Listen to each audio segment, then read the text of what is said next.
ندى حاسي كتهدد تقتل راسها الا خرج طالوني شي فيديو ديالها. قبنا يعني ماشي صعيبه عليك تكون حطيتينا كاميرا وسط الدار وشتي كلشي.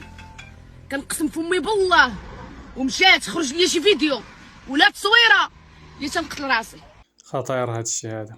من خلال ردة الفعل ديالها وهي كتغوت باينه القضيه حامضه والقضيه كبيره. هاد الشي واش يكون حقيقي ولا غير تمثيل؟ انا كنقولها لك حدا الناس وكنتبرى فيك حدا الناس وهالمغاربه شاهدين عليك.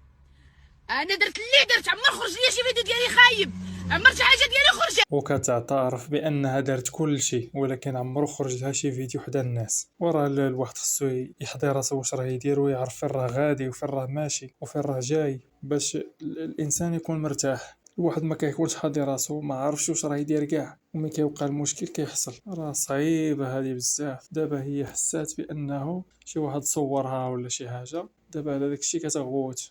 عمر شي حاجه ديالي خرجت، كنقسم بالله وخرجت لي شي تصويره ولا شي فيديو ديالي ماشي هو هذاك.